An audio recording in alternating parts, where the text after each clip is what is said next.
너희 안에 이 마음을 품으라. 곧 그리스도 예수의 마음이니. 그는 근본 하나님의 본체시나 하나님과 동등됨을 취할 것으로 여기지 아니하시고 오히려 자기를 비워 종의 형체를 가져 사람들과 같이 되었고 사람의 모양으로 나타나셨음에 자기를 낮추시고 죽기까지 복종하셨으니 곧 십자가에 죽으심이라. 이러므로 하나님이 그를 지극히 높여 모든 이름 위에 뛰어난 이름을 주사 하늘에 있는 자들과 땅에 있는 자들과 땅 아래에 있는 자들로 모든 무릎을 예수의 이름에 꿇게 하시고 우리 다 함께 모든 모든 입으로 입으로 예수 예수 그리스도를 그리스도를 주라 주라 시인하여 시인하여 하나님 하나님 아버지께 아버지께 영광을 영광을 돌리게 돌리게 하셨느니라. 하셨느니라. 아멘. 아멘. 아멘. 저는 오늘 예수님의 마음을 품으라라는 제목으로 은혜를 나누고자 합니다. 네, 어제 본문 말씀에서는 사도 바울이 두 가지를 강조를 했었습니다. 하나는 공동체의 영성, 또 하나는 고난을 두려워하지 않는 야성. 이 두 가지를 강조를 했었죠.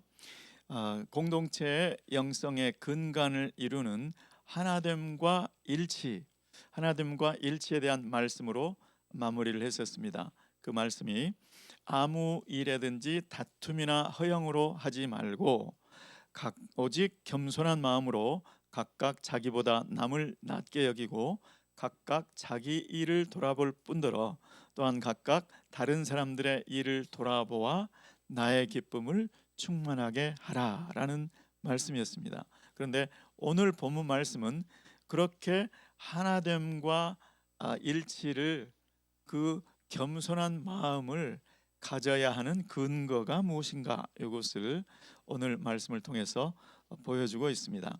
자, 그 근거가 바로 2장 5절 말씀에 나오는데요. 우리 2장 5절 말씀, 예수 그리스도의 마음을 품으라, 이거 한번 읽어보겠습니다. 시작. 너희 안에 이 마음을 품으라. 곧 그리스도 예수의 마음이니. 아멘. 자, 우리말 성경에는 이렇게 그냥 4절과 5절이 쭉 연결되어서 이어져서 특별히 어떤 관계인지를 잘 알기가 힘든데, 헬라어 성경에는 5절의 말씀에 왜냐하면이라는 말씀이 붙어 있습니다. 왜 겸손한 마음으로 남을 나보다 더 낫게 여기고 내 일을 돌아볼 뿐더러 왜 다른 사람들의 일도 돌아보아야 하는가? 왜냐하면 2장 5절 말씀이 너희 안에 품어야 할 마음이 예수 그리스도 안에 있는 마음이기 때문이다. 이렇게 이어져 있는 거예요. 왜 겸손해야 되는가? 왜 다른 사람들의 일을 돌아보아야 되는가? 왜 다른 사람들을 나보다 더 낫게 여겨야 하는가? 그것은 너희 안에 예수 그리스도 안에 있었던 그 마음을 품어야 하기 때문이다. 자, 그러니까 자연적으로 이 다음에 이제 6절부터 쭉 어떤 게 설명이 돼야 될까요? 예수 그리스도의 마음은 도대체 그러면 어떤 마음이었을까? 이런 내용들이 6절부터 쭉 이어져 나오는 것이죠. 아, 교회 안에서 성도들 사이에 저분을 나보다 더 낫게 여기는 그 마음 자세, 그리고 내일을 돌아볼 뿐만 아니라 저분의 관심, 저분의 일을 돌아보아야 될 그 이유, 그거를 예수 그리스도와 성자 하나님 예수 그리스도와 성부 하나님과의 관계 속에서 예수님이 어떤 마음을 가지고 어떻게 했는지를 보고 알아라, 이제 그 설명이 쭉 나옵니다. 자, 6절 말씀해 보시면 그는 근본 하나님의 본체시나 하나님과 동등됨을 취할 것으로 여기지 아니하셨다. 예수의 마음은 어떤 마음인가?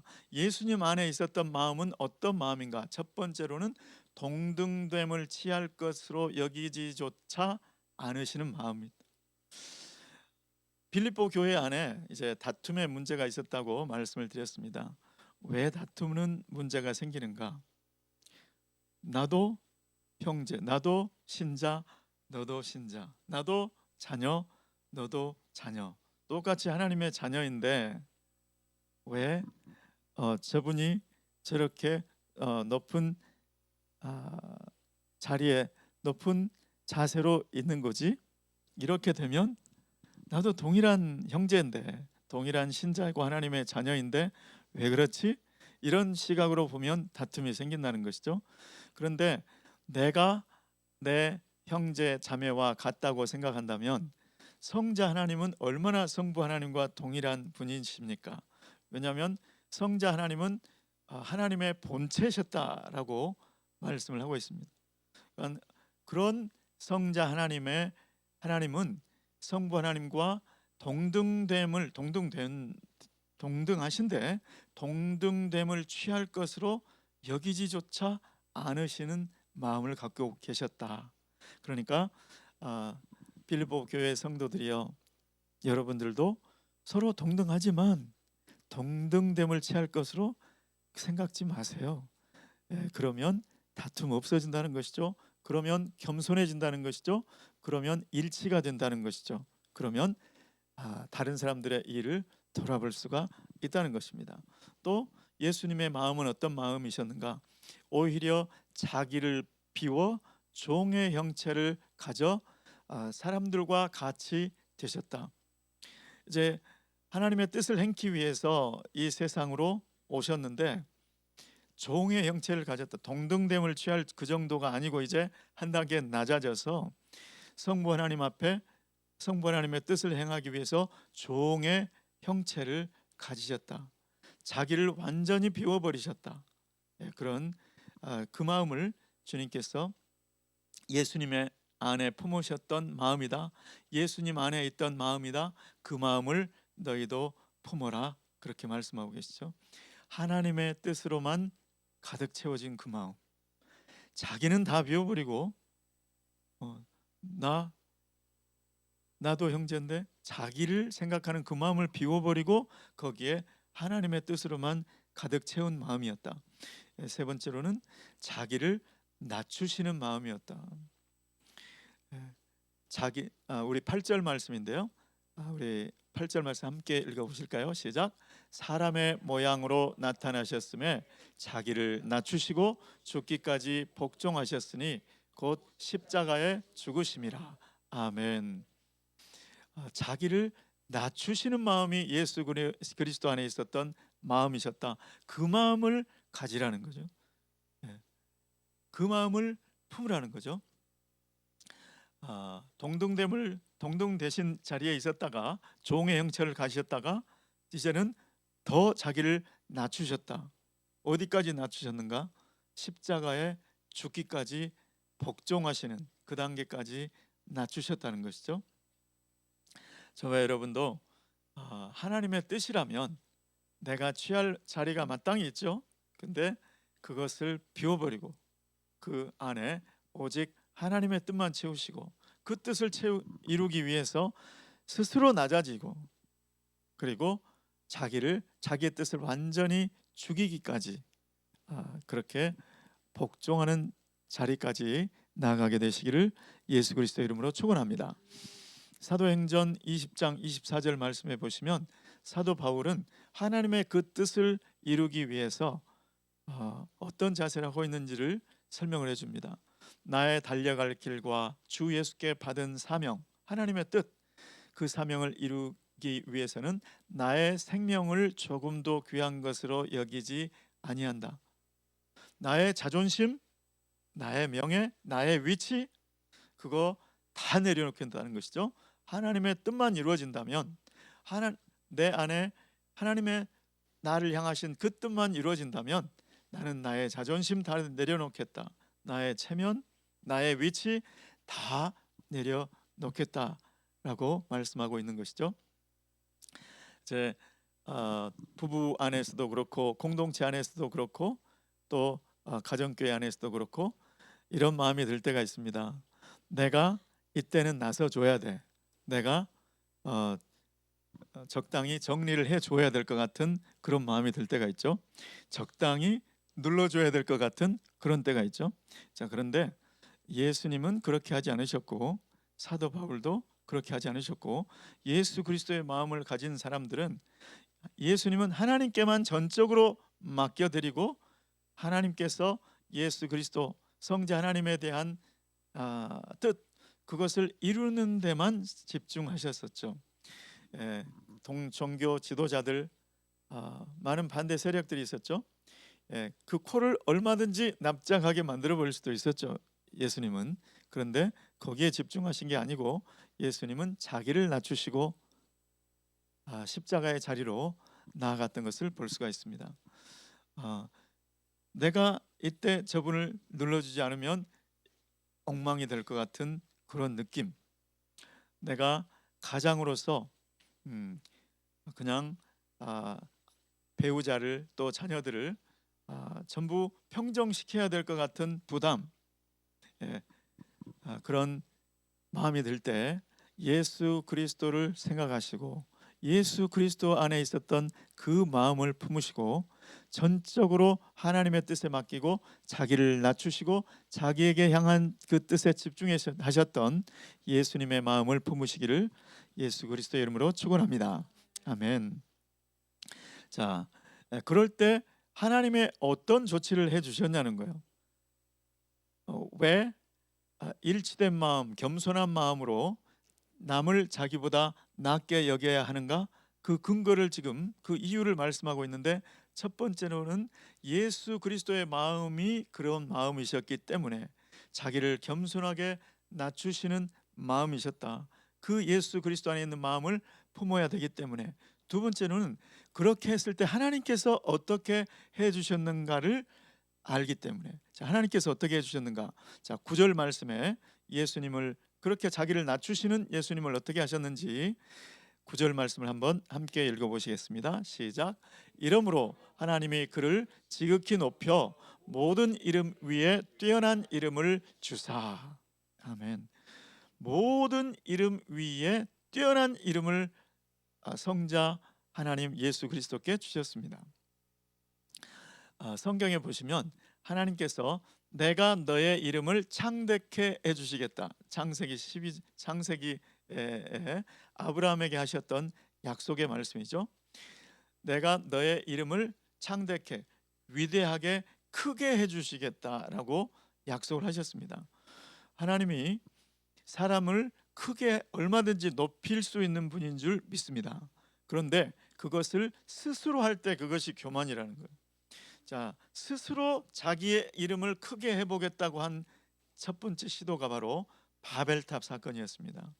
우리가 우리의 이름을 내자, 우리가 우리의 이름을 크게 하자, 원문에 그렇게 되어 있습니다.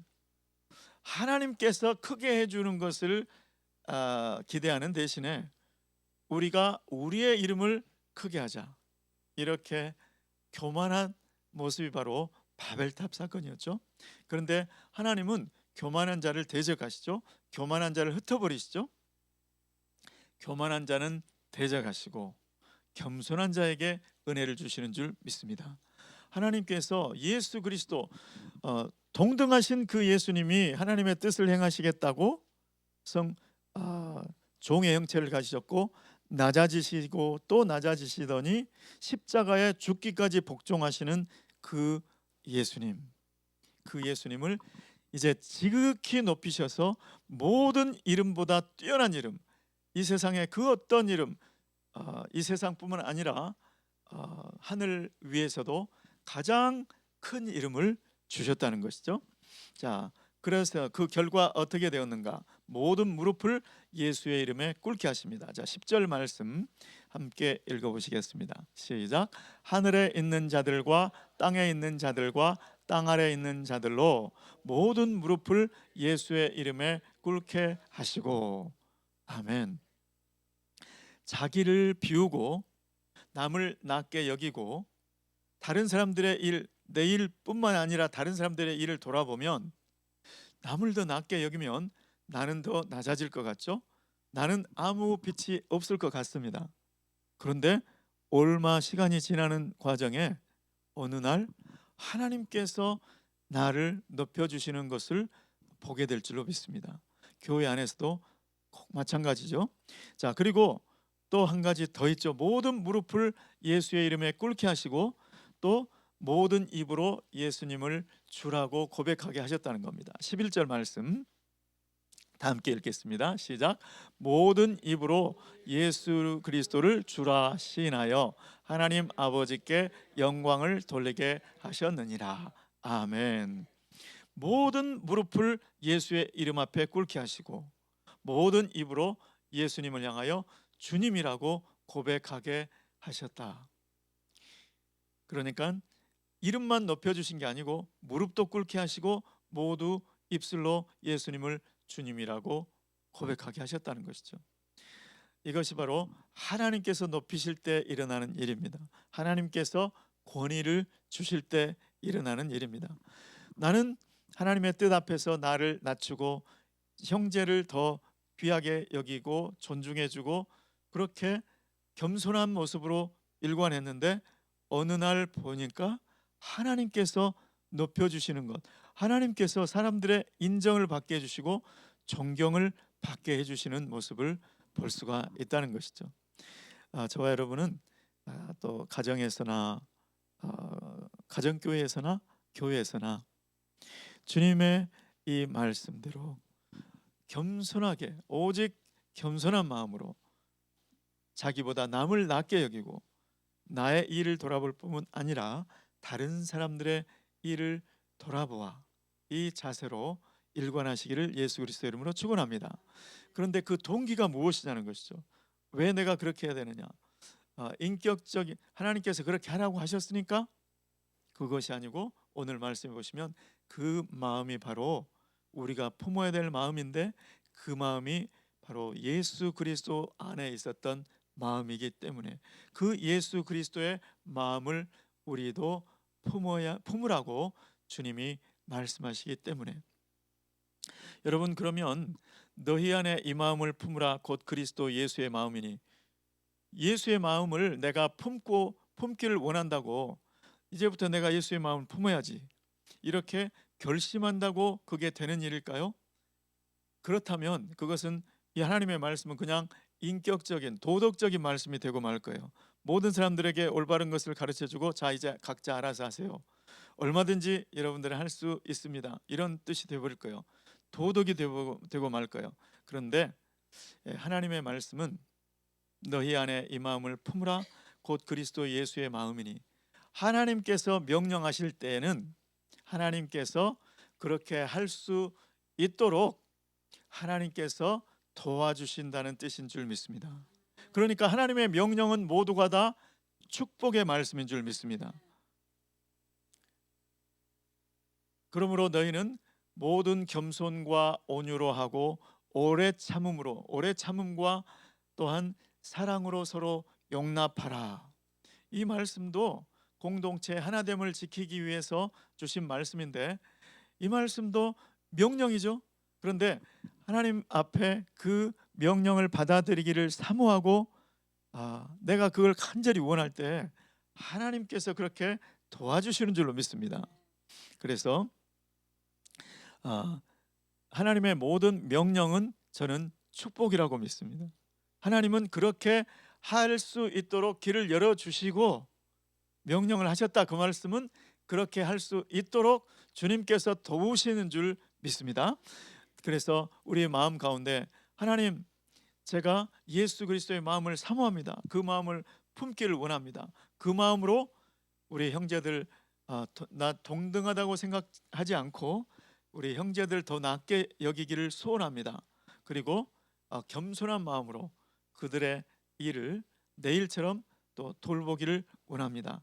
이 마음으로 나아가면 주님께서 그렇게 할 수 있는 힘을 주실 줄 믿습니다. 그렇게 할 수 있도록 주님께서 복 주실 줄 믿습니다. 오늘 예수 그리스도의 마음을 품으라. 이것은 하나님께서 우리에게 대한 바람일 뿐만 아니라 하나님께서 우리에게 주시는 명령일 뿐만 아니라 그렇게 할 수 있도록 하나님께서 우리에게 주시는 축복의 말씀이심을 믿으시기를 예수 그리스도 이름으로 축원합니다. 그리고 오늘 삶의 현장 가운데 마음이 불편해지는 일이 있을 수 있죠. 왜 저분 저렇게 하시지? 그럴 때 오늘 이 마음 예수 그리스도의 나 자신 그것을 기억하시고 그럴 때 하나님께서 높여주심 그것을 기억하시고 겸손의 마음으로 일관하시기를, 그래서 그분의 말씀을 들어주고 존중해주고, 그럴 때 어떤 일이 일어나는지 오늘 하루 주님을 기대하시고 주님과 함께 동행하시는 저와 여러분 되시기를 예수 그리스도의 이름으로 축원합니다. 기도하겠습니다.